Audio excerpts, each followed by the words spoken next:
welcome back to Deep College Thoughts. It's been A few months. few months.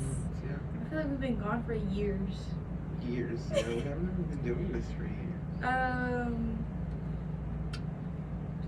So yeah, let's just get straight into the episode. I really don't have anything to say before we hop back on. Yeah, neither do I. Okay, so this episode is just gonna be a whole bunch of random stuff since today was our first day of classes. FDFC. First day officially back on campus, like with having my room together and having classes. So what are our summer highlights / a summer recap? Kayla, you go first. I did a lot this summer, but didn't do too much. The main thing about my summer was I quit my job. I know, I quit my job, and that's okay. You know, sometimes you quit your job, but I've been at the job for 3 years. It was my first and only job. Kind of hurt a little bit. I still talk to the girls who I was friends with, but you know, just not for me anymore. It's time to move on. I also did summer classes, and I passed all of those, so those were good. While all my friends were down from college, we hung out a lot, and yeah, you know, that was pretty much it. We had a good time this summer. It was good. We went and explored new places. We went to the mountains and stuff like that, so it was fun.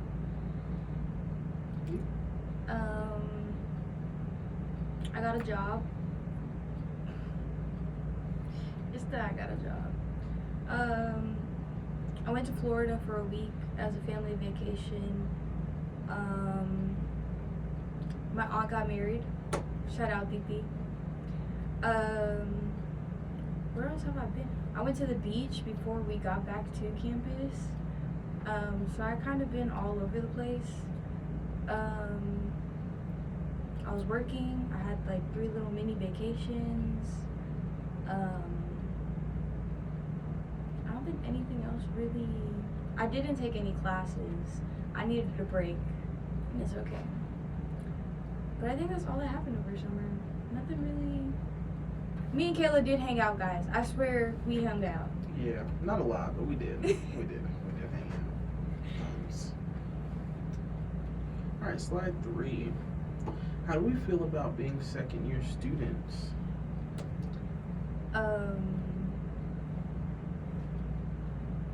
I think it hit me really last night, like packing my bag, that like, damn, it's already year 2.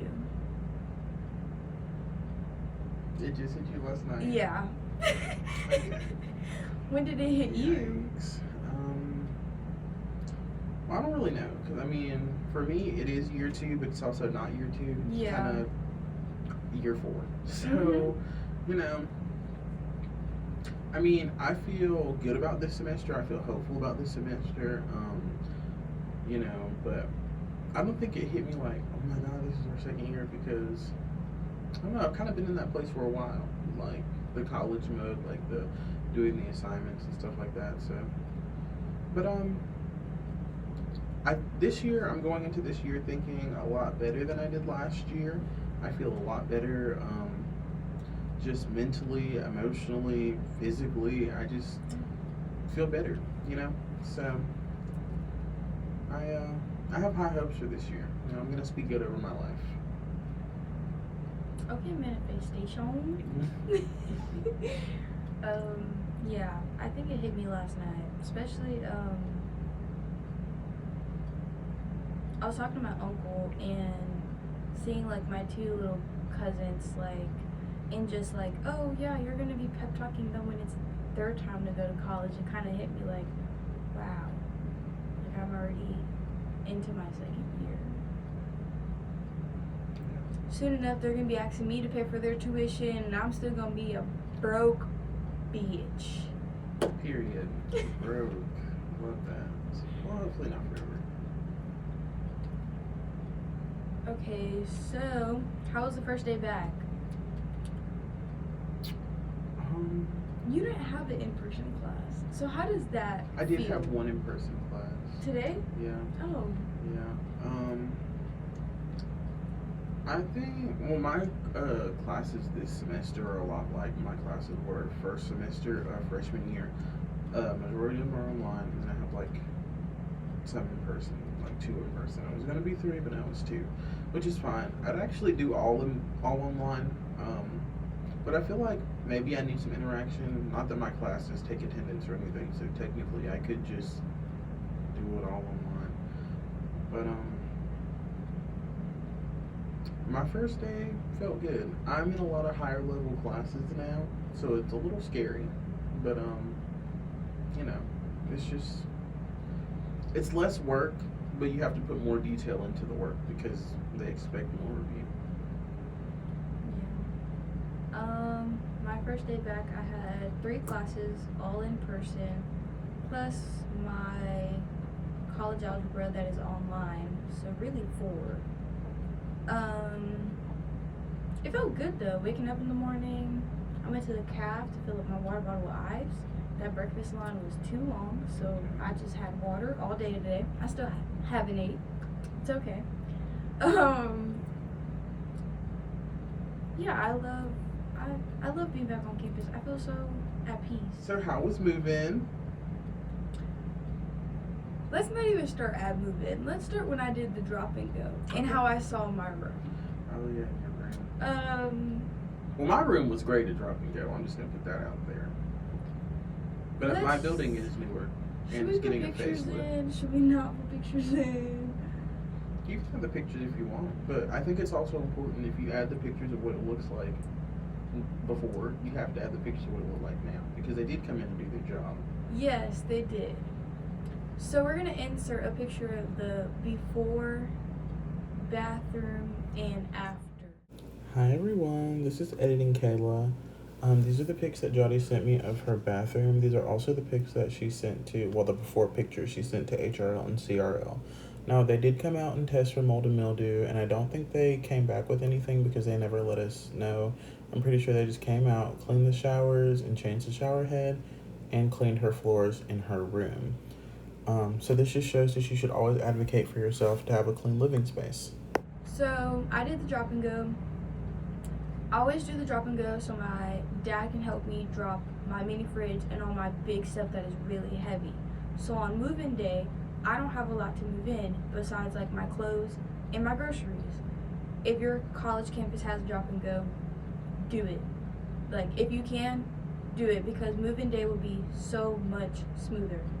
Sometimes they try and make you pay for drop and go, like if you sign up to be like on the first day. But normally they have like, you know, the after period, like where it's like 2 weeks before school starts and you can bring your stuff. Yeah. Same thing with early move-in. Though they normally charge, sometimes they drop the price from like 100 to 50. And actually, I think our prices here are only 100 or 50. So. Yeah. So my bathroom looked horrible when I did drop and go. So I called housing. I sent so many emails, so many pictures. Just know, guys, that if your room looks like it has not been cleaned or touched, because I mean, depending on where you live, not many people live on campus over the summer, but if it looks disgusting, like nobody has cleaned it or did what they were supposed to do, because mind you, all the rooms are supposed to be cleaned before you move in, please tell housing.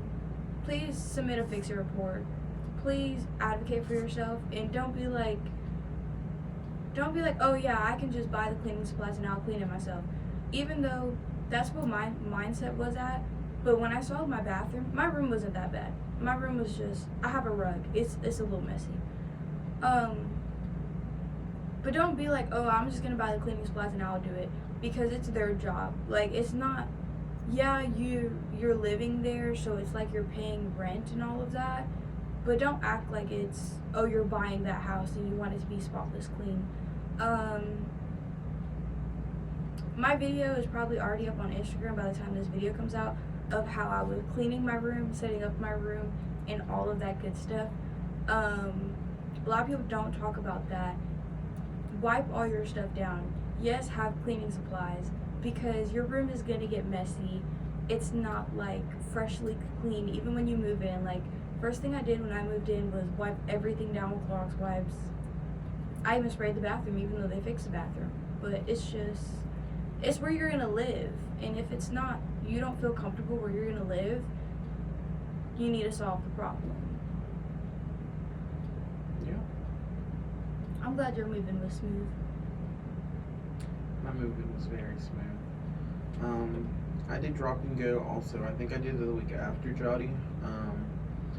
But all I had to do was go pick up my key, and they give you a paper that you can put in your window. You're only supposed to be in the unloading zone for like an hour, but it was a Sunday, and we came at like 9 a.m., so there was nobody here.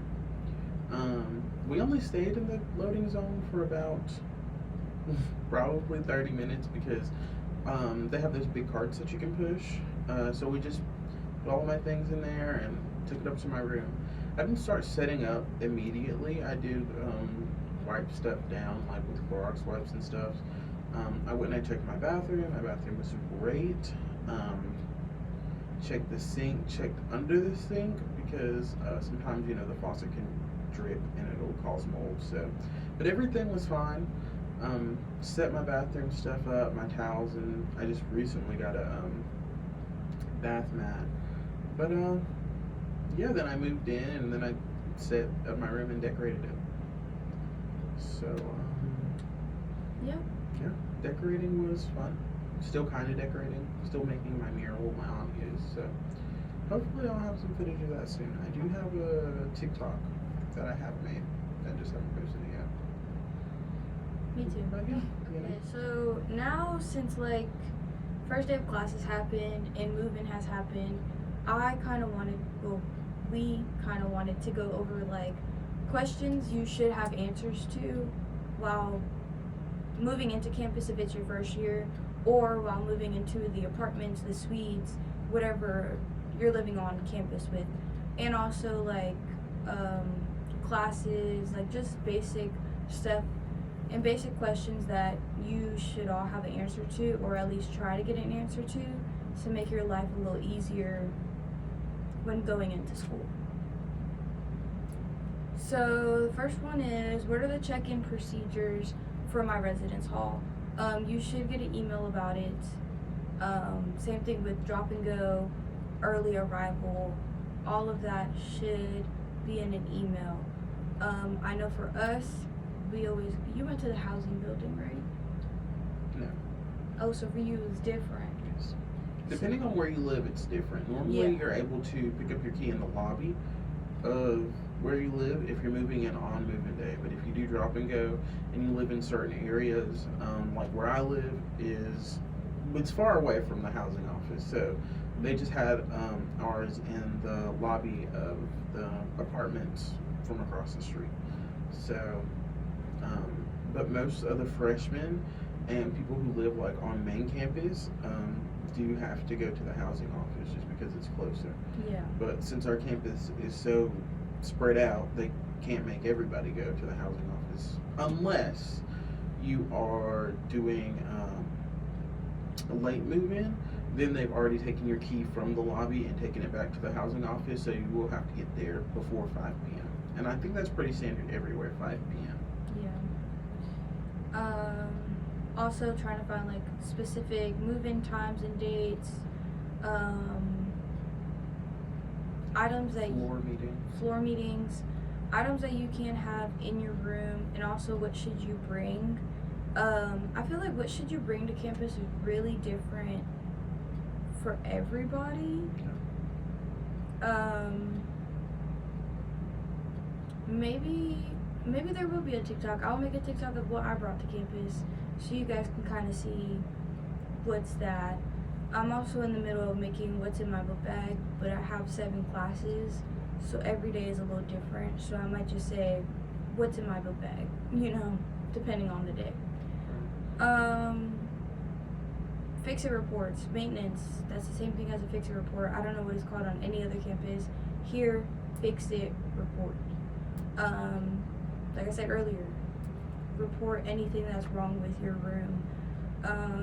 Any damages that are there before you came, take pictures of those and submit them so they don't charge you at the end of the year.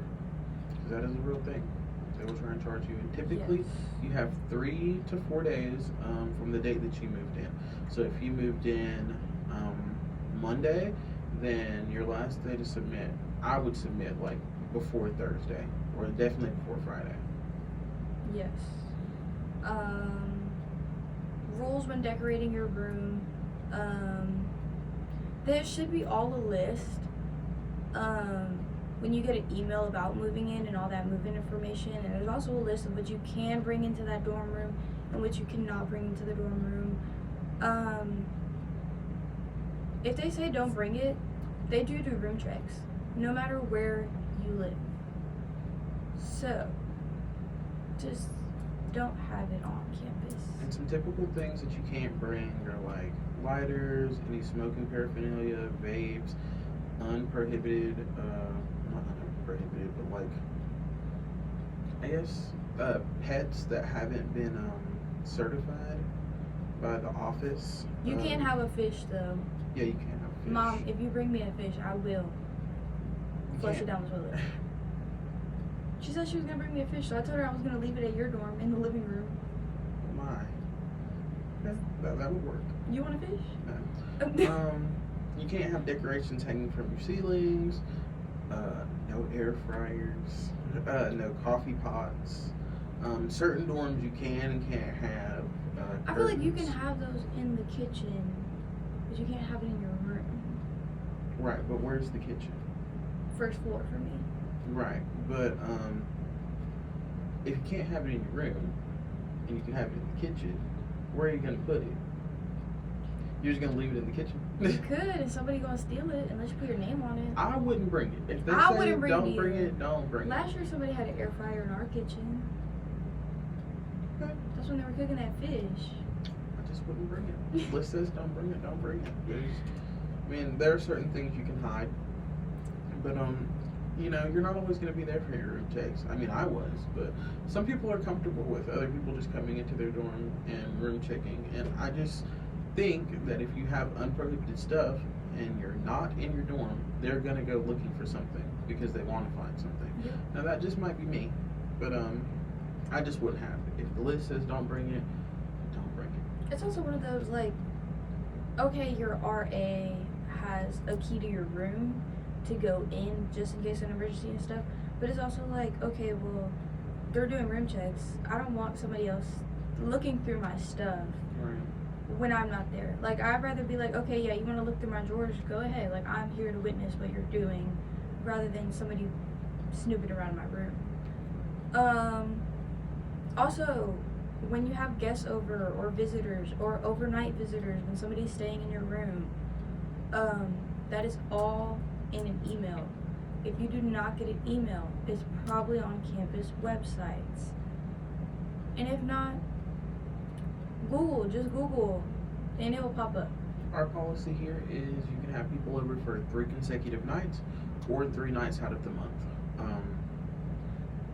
You know, I'm not gonna say like that you can go over that, but I genuinely think that like if you and your roommate, especially like if you live in the apartments and you have your own room, if you and your roommate have like an understanding, like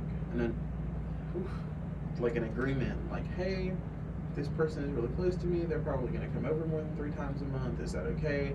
And you and your roommate set up that agreement, you have that understanding, then, you know. But policy does state no more than 3 consecutive days or 3 days out of the month for our school. Academic information, so process of adding and dropping classes.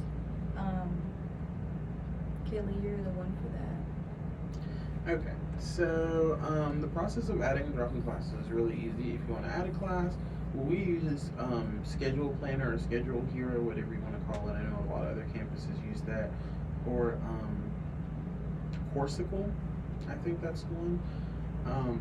So for us, it's really easy. You go in and you add the class, and you send it to your shopping cart, and from your shopping cart you'll check out. Now if you want to drop the class, then all you have to do is click on your cart, type in your advising code, which is given to you, and then just press web drop or unenrolled. It'll say something like that. Now the dates for adding and dropping classes are vastly different, like from campus to campus. So for here, our last day to add and drop a class will be August 26th, and our last day to drop a class without withdrawal failing, which is basically you're not doing good in the class, so you think you need to go ahead and drop it before you get an F, is October 11th. And when we get back from break, which will be the 16th, is when our spring registration will start, actually.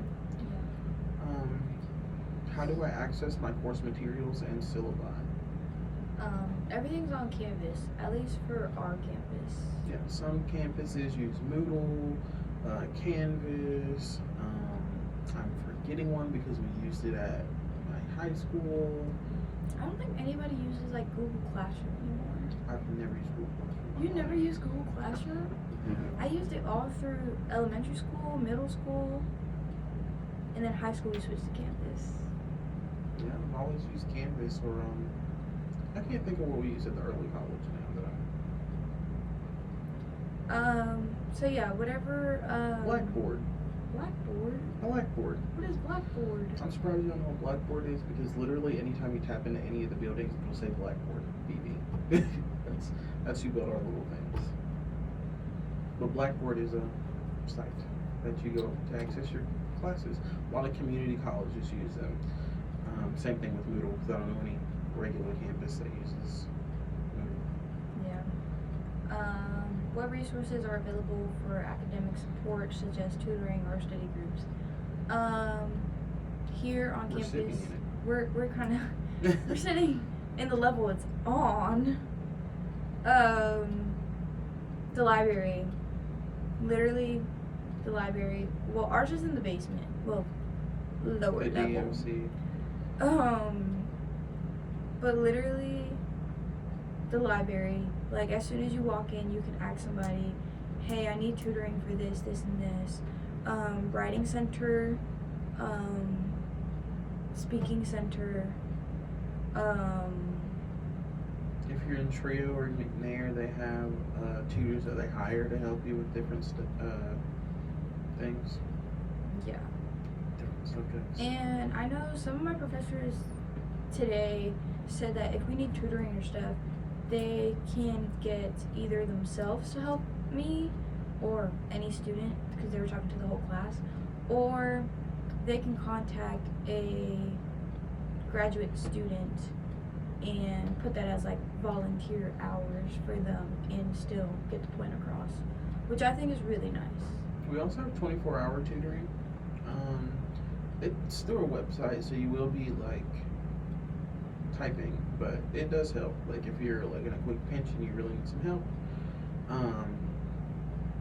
And obviously don't cheat, but ChatGPT is also a good resource. I'm just saying, if you need like to proofreading and nobody's awake, you can throw your essay in ChatGPT and say, "Hey, will you fix the punctuation errors for me?" And it typically will. I would still read over it and make sure, but you know, it does a really good job. It's AI.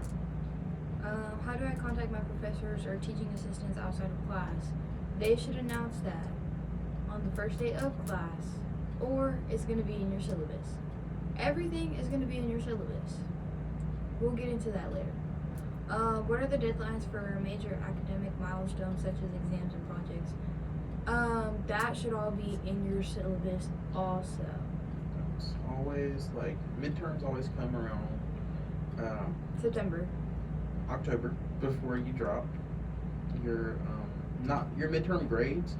I think they will come in maybe the end of September, but your midterm exam will be like in October before the drop date.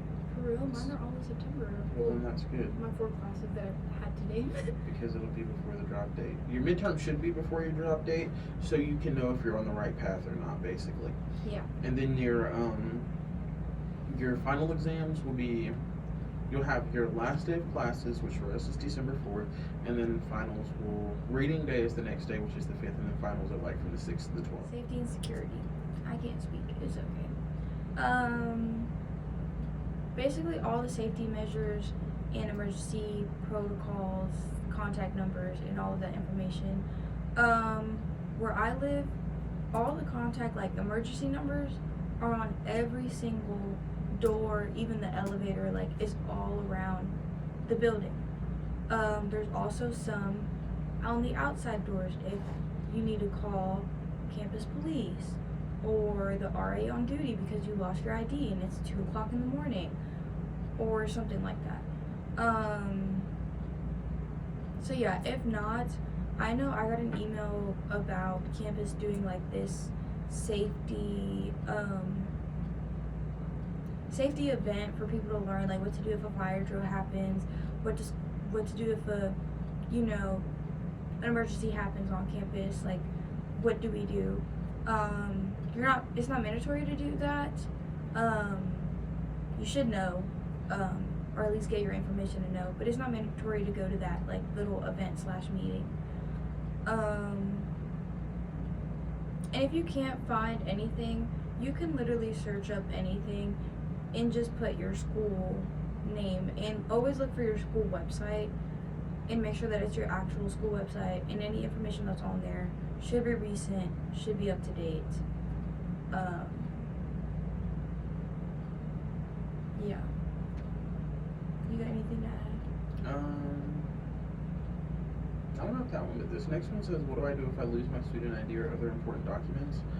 First of all, do not be carrying important documents around. Like, genuinely, I wouldn't even keep them on campus. If you live close enough to campus to where you can, like, hey, I need this for the weekend, and then, like, the next time you go home, take it home. Because, especially, like, if you're living in a dorm where you share a space with another person, I can lock my door, okay, so I feel safe. They can't get in. But if you're in an open space, you really don't have anywhere that you can hide anything. Nothing that nobody can go through unless you have like a lockbox, and still I just wouldn't keep that. If you lose your ID, we know what to do here. We just go to the center and we have to pay a fee. I think it's like $5. But yeah, important documents, just wouldn't carry them. Yeah. I think the only important thing I have on me is my ID, my college ID, and I think my insurance card, because I need my insurance card, especially if I need the number because I'm making a doctor's appointment. So, And if you do carry stuff like that, like my phone case is. It's M's dinosaur. It's fine. Another piece phone. My phone case, try not to expose myself, is my wallet. Yeah, y'all definitely can't see anything. So yeah, just try and keep stuff like that close to you. Yeah. How to report safety concerns or incidents. There is an anonymous number that you can call to campus police. I think there's also a website or something. I saw about it last year. If you want to be anonymous. Now, if you want to call and say you saw this and be the witness and put your name out there, good for you. But there are phone numbers and websites. It's different for every campus. But I would always say, like, if it's really like an emergency or like you feel like you're not safe, just call campus police. There's also like these QR codes. Or just call 911, period. Yeah. There are these QR codes and with like blue lights that are around our campus. They used to be a button, but I guess people started pressing them and acting stupid. But yeah, so there's always. So yeah, now if you're being actively attacked, you have to scan a QR code. So I don't even know what that's about, but. Let's hope your phone's charged. Transportation and parking. I can talk about that. Yeah, that's you. So there are many parking policies and procedures that we have to follow here. Our campus is less strict than other campuses, which is crazy because one year And by 1 year, I mean last year, obviously, I did rack up $450 worth of tickets, and we're not going to talk about that because at the end of the day, they all went away. Thank you, Jesus. Um, but it did happen. And so some of the biggest things are they will get you on parking over the line. Okay, even if you park on the line, you have a tooted truck, you have a big van or something, then you might want to park somewhere like where you have a lot of space. Okay. Um, I know this is not our school, I don't think, but it's some schools No, the one where you where go, if you can't pull. the one where we used to live, when you come this way, like if you're parking facing this way, but you're supposed to be facing that way. Yeah, so basically just go with the flow of traffic. Like Yeah. if traffic is, you know how traffic goes in America. If it's going this way, then why would you park on this side going against the grain? You can't get out. That doesn't make any sense. Another one is pulling through. Like you have 2 parking spots, the one in front of you is empty and you just want to be on your way out when you go out. Some campuses don't allow you to pull through and some campuses don't allow you to back in. So you really just have to read, you know, the basic policies. Now, sometimes you're going to get things wrong. They normally give you 3 chances before they actually ticket you.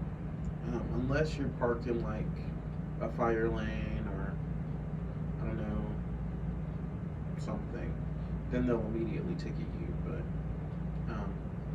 yeah, public transportation options. Here we have the bus, the Gita bus, and then we have the Spartan chariots, which only go around campus. Unless you, no, they do only go around campus. We also have the park and ride for commuter students.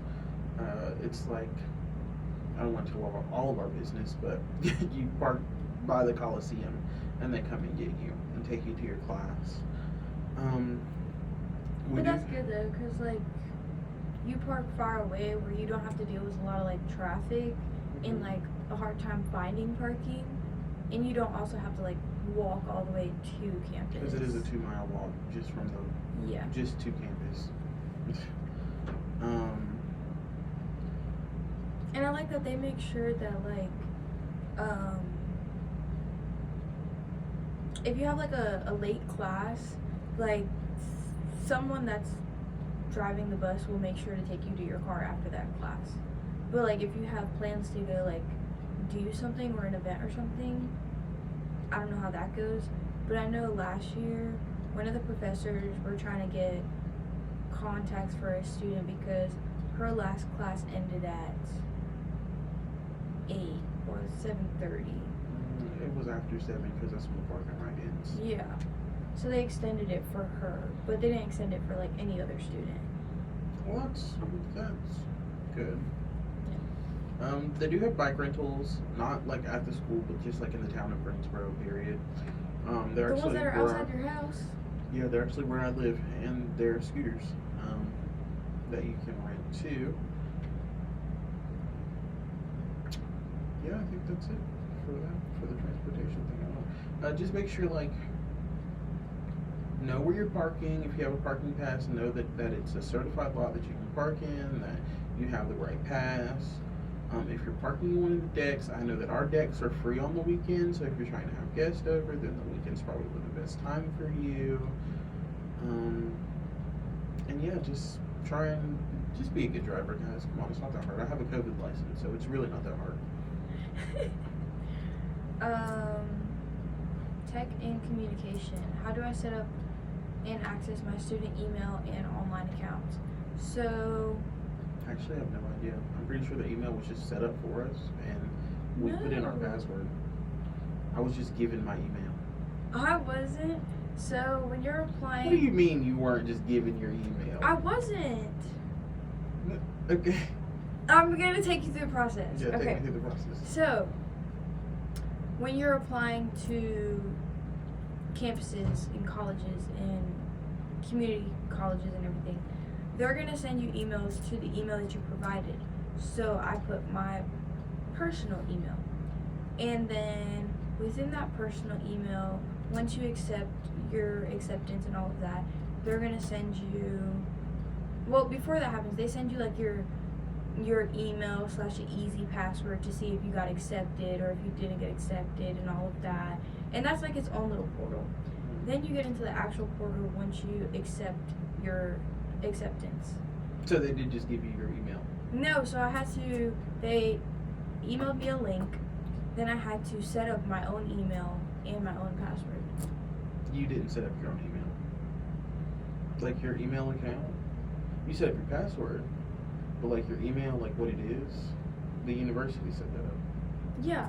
Right. So they just gave you your email. You set your own password, but they gave you your email. But you have to go through like this whole website thing. You didn't go through this whole website thing? I mean, yeah, but essentially they gave it to me. I just accepted my offer to go here, and they sent me my email. That's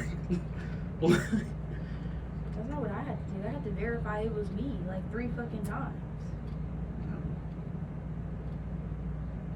They just hate me. Now we have to do the verification thing where you put in the code, but I think that's most Outlook. You have to verify the code. You have to verify by Face ID. You have to verify by your phone password. You don't have to verify by Face ID. Yes, you do. If you cut that off. I don't know how to cut it off. If you cut it off, you do not have to use Face ID. I use Face ID because I don't want other people looking at my stuff.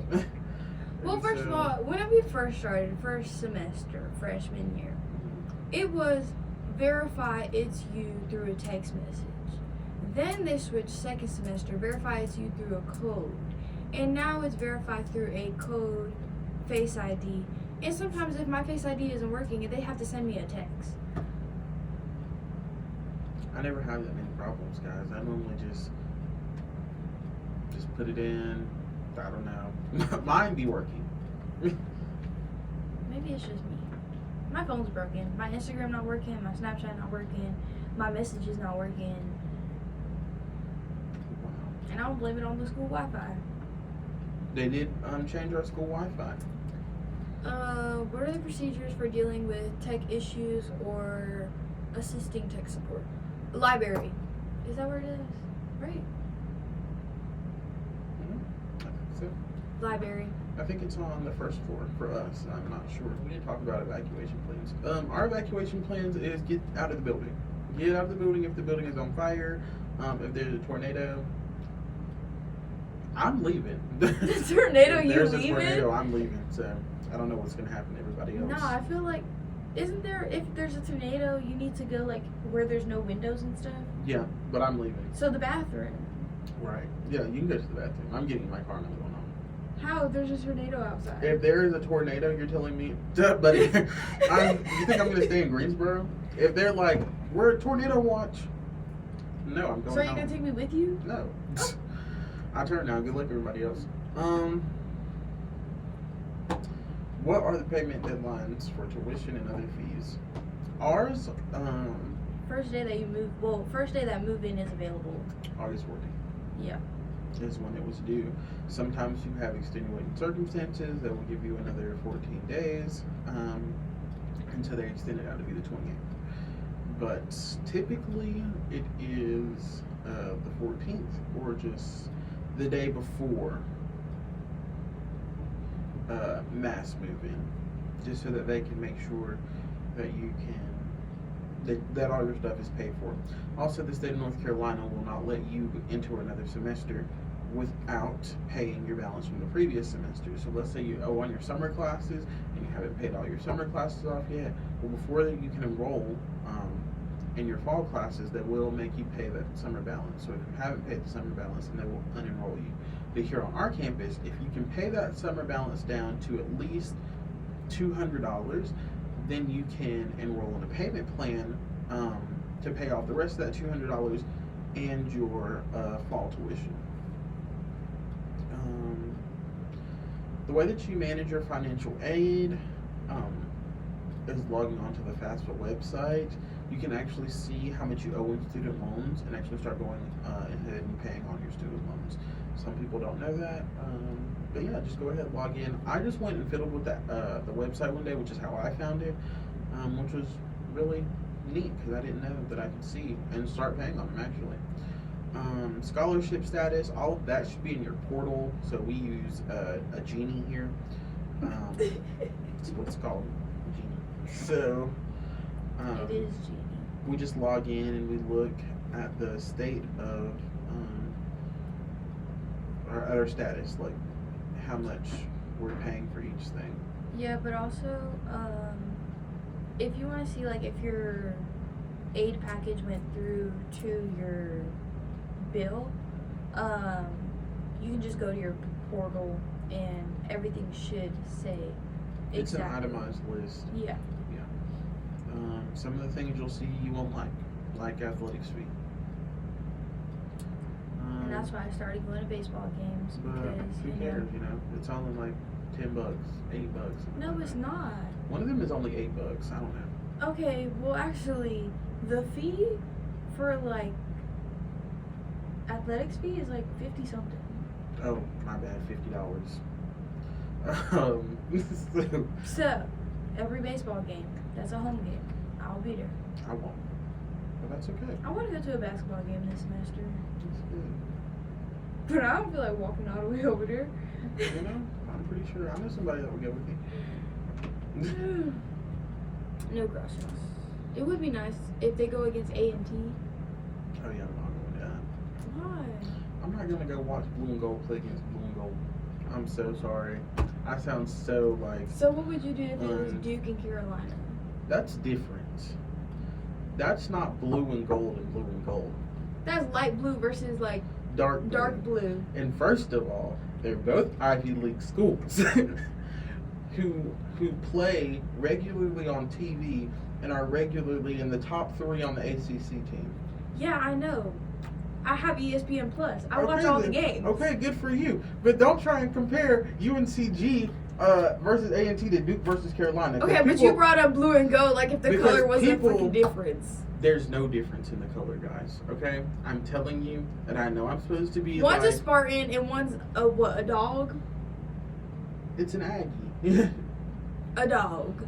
Wow. See, she doesn't even know. She's going to try and talk about some Duke and Carolina. It's okay. It's okay. I only know about Duke because Jason Tatum went there and I love him and he's on the Boston Celtics team. And Carolina, everybody in Charlotte talks about Chapel Hill. My best friend goes there. I love her. And then I met my college mentor my senior year before I moved to where I live when I was living in Charlotte.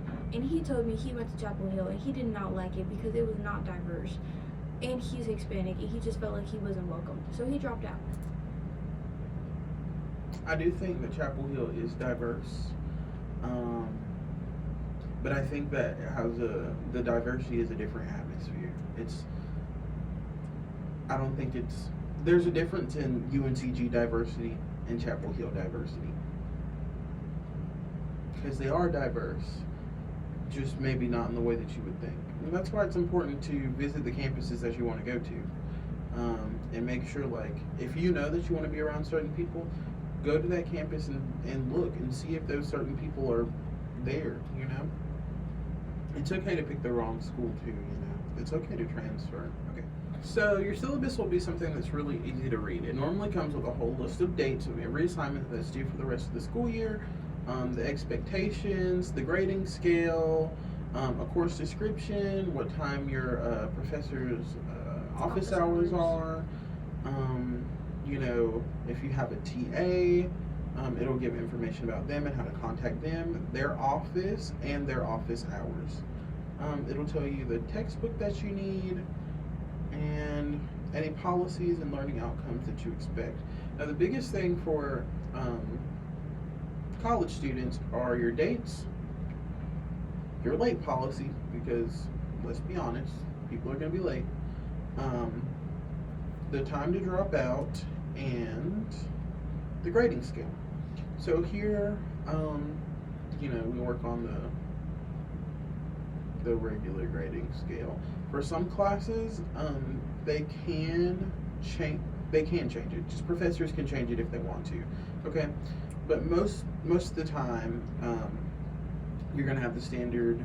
If it's not 90 to 100 is an A, then it's gonna be like a 90 to a 92 is an A minus, and then a 93 to a 100 is an A. So basically that. It'll always tell you the last day to drop out, Um, and the late policy. So, our late policy for this class that I'm looking at, as an example, is I will not take late assignments. I understand that life can get hectic, but the schedule is already provided, so it is up to you to make sure that you are up to speed with the assignments. If you have extenuating circumstances, you will need to communicate with me as soon as possible. And if you try to say that you have extenuating circumstances, they'll normally make you provide some type of evidence. Not that it's rude, like I understand like you're going through a lot emotionally, like if your grandpa died or like even if one of your parents died. But you have to imagine how many professors get lies about that. So if they ask you to provide like an obituary or something like that, please don't think that they're being rude. They're really just trying to make sure that no one is lying to them, because it happens a lot. I really don't think I have anything else to say. Do you have anything to say about the syllabus? Oh yeah, so like Kayla said, when they say like what book you need in the class, sometimes the book is in the syllabus and you think you need it for class, and then you get it before the first day of class, and the first day of class you're like, oh, I got the book, and your professor goes, oh, but you don't need the book. I just have to put it in there because of campus policy and all this other stuff. So I would always wait until the first day of class to get your books. Unless you have like what we have, it's called First Day Complete, and you pay $300 and it covers the cost of all of your textbooks, all of the access codes you might need, all of because a lot of the teachers, they don't, especially if it's a basic, like a lower level class, so let's say Spanish, they're not gonna they're not gonna teach per se. You're not gonna have assignments that are made by them. What you're gonna do is you're gonna go through, I think ours is called MindTap, and it'll list out your assignments for you to do every day, and you actually have to pay for that. So if you don't get First Day Complete, I think that's $80 that you'll have to pay on your own. Where if you do get First Day Complete, it's $300, but it covers the cost of all of your textbooks. Yeah, I believe. Sometimes you're able to opt out of it if you don't need any textbooks. I know my first semester, freshman year, I opted out of it because I didn't need anything. I think it was last semester. I looked up like the prices of like every book that I needed, because every class that I had last semester was 2 books, and that alone was, I think, maybe $500, maybe like $525, something like that. And I only paid $300 for First Day Complete, which cost less for all my books. Now, some of the books that I did get were like, I rented them, so I had to turn them back in, but that's better than actually paying $500 for some books. So after today being the first day of classes, how do we feel? I feel great.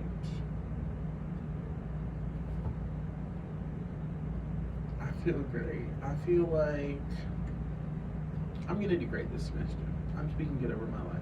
But yeah, I feel hopeful about this semester. I have really liked every single class that I'm in, which is kind of surprising because normally there's one that I'm like, which I kind of still have that one, but I don't think I'm gonna do bad in it. I think it's just gonna be a little boring, but it's okay because I have to take it for my major, so I just might as well go ahead and get it out of the way. But other than that, I feel great. How do you feel? I love my 4 classes that I had today. I don't have lab until next week, so I have Spanish tomorrow. You only have 1 class? Well, I'm supposed to have 2 because I was supposed to have Spanish and then my lab, but since there's But no like lab, on Monday, Wednesday, and Friday, you'll only have like 1 class, right? yeah. Oh, Friday is the HHS program. Yeah, but that's once a month, right? Yeah, and then my lab is every Wednesday. So you'll only have 1 class on Mondays. And Fridays, except for 1 time of the month. But I feel great. I feel like Gucci Man in 2006. That's great. I don't feel like that. But that's okay. Which class do you think will be your easiest / hardest? Okay, so my first class today was exploring political issues, which is a PSC class. Then I had peace and conflicts, which is manage conflict in pro-context. Yeah, I think that's going to be my easiest class. Then I had introduction to earth science, the class portion, and then I have beginner Spanish 1 tomorrow, and then Earth and Science lab, but I don't start lab until next week, and then I have college algebra, and then I have my HHS program that's not on here. I'm taking cognitive psych, which is psych 280, adult psychopathology, which is psych 341, psychology of aging, which is psych 375. I have social theory, which is soc 290. I have sociological perspectives on gender, which is soc 329, and then I have gender crime and deviance, which is soc 419. Yeah. So I think my easiest class would be manage conflict in pro context, which is peace and conflict studies 218. And I think my hardest class might actually be either science or math. But I feel like science would be fine. I think it's more math, but it's online, and I haven't figured out the website that we're using. Because it keeps taking me to the Canadian website. So, I have to email my Do you have a professor. VPN or anything? No, Because I know sometimes I have to cut my VPN off for stuff to work. I don't know how to get that. I think that my easiest class will be sociological perspectives on gender. I've had the professor before. She's amazing. Really love her. She taught me social deviance. So, course is pretty much the same, just a different topic. And then I think my hardest class will be psychology of aging. Don't ask me why. I just do. Has campus changed? Yes. Yeah. Kayla lives all the way in New York. Physically and vibe-wise, campus has changed. First of all, when I was walking down here today, they don't have the chairs out there anymore that they used to have, like the booths. Oh, you didn't come that way? No, I came through this way. Yeah, no, they don't have the booths out there. Wait. Mm-hmm. Next to the elevator? Yeah, no. Actually, I don't even know if, I guess you could get to the elevator because they can't park the elevator, but there's so much stuff in front of the elevator. I'm just going to take the stairs going back up. There's a scaffolding on my building because it's getting a facelift. And we don't have a lawn anymore, really. Where we used to play flag football, volleyball. I can't even think of the name of that place. We're in it. EUC. Yeah, the EUC. But Did we're I not say it in right? it, but we're connected. Yep. Okay, finally, it's been a year. So yeah, that's turning into a parking lot. And But the vibes also feel different. I don't know. I don't feel as negative about it anymore. So I think maybe that's just me. So maybe the vibes haven't changed to some people. But I feel hopeful. So I think that's really all that has changed. I haven't got on the bus. I want to see James. I also haven't gotten on the bus. There's no need for me to. I don't know. Maybe I'll get on the bus.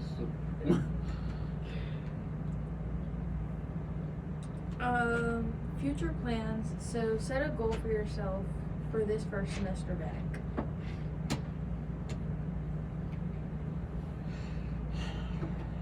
don't know what I want my goal to be. I don't know either. Set a goal for myself. I just said that. No. Psychology of aging will be my hardest class. So I think that's going to be my goal. Is to make an A in that class. That'll be my goal. Okay. Hopefully. If not, I'm going to shoot for a high B. But I hope I make an A. I think if I just stick to it, I will.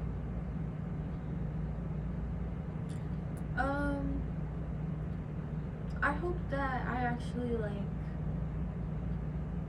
make good connections with my professors like I did last year. Keep that going. And that I start talking to people more. And I started today. I made a friend in class today. That's good. Yeah. So, yeah. I hope, like, I can be more outgoing and also click with my professors. But yeah. Okay, so the quote of the day is, it's easy to feel overwhelmed when you are focused on the future that you forget about today. I put this quote on there because I really just picked a random one off of Pinterest. But now that we fixed it up and had our little giggles off camera, I really think that I need to stop focusing on my future and start focusing on day by day. That's actually how I live my life. Live it day by day. I don't. You take it one day at a time. I Obviously, don't. I plan for the future. I have future plans, and I have resources. I have connections, but I can't worry every day about what's going to happen in the future. And I don't mean to be misanthropic. I don't mean to be like, depressed. But I definitely can't worry myself about a future that might not happen. I'm not saying that anything bad is gonna happen, but just in the event that plans change, I can't worry all the time. Like, I can't wake up and say, "Oh no, I'm working towards this goal every single day," because plans change. See, but I don't worry like that. I'm more of the, whenever anything happens, like, I always think about the worst case scenario. So, like, when I'm planning for my future, yes, I know I want to be a social worker. Yes, I know I want to do this. But in the back of my head, I'm like, what if school doesn't work out for me? Like, what if I drop out? What if this happens? What if that happens? And I just think about the worst case that could ever happen that I know deep down inside is not going to happen, but it just comes up in my head. And when that doesn't happen, I feel so accomplished. When the worst thing doesn't happen, you feel accomplished? Yeah. Okay, that makes a lot of sense because you just anticipated something bad happening and it didn't happen. Exactly. But that's what I'm saying. I'm so focused on the future, but when I'm focused on the future, yes, I have things that I've planned out. Do you not see, like, what's happening in the now when you're focused on the future? I never see what's happening in the now. I don't pay attention to the now. So where do you live? Where do I live? Yeah. Like, where are you at? I'm on Pluto. Because if Like you're... Lil Uzi said. I'm not on Pluto. I'm definitely right here, right now. I'm on Definitely. Pluto. It's just something that, like, my mind is always going. There's never a moment where it just stops. I can be sleeping and my mind is thinking about a million things. And I wake up and have to write everything that I was thinking about in my sleep down, because if not, I will go crazy. Okay. My brain just never stops. Does that make sense? Yeah, that's how brains work sometimes. Does your brain do that? Yeah, you never stop thinking until you die. If you can't think, then you are dead. No, but like, it's thinking of a million things at once. I mean, maybe you have ADHD. It's common. I don't know. Anyway, song of the day. What have we been listening to? My song of the day is Cherry Waves by the Deftones, because I'm emo. And I love the Deftones. So guys, YG just came out with a new album. And song number 8, It's Giving. Oh. Really?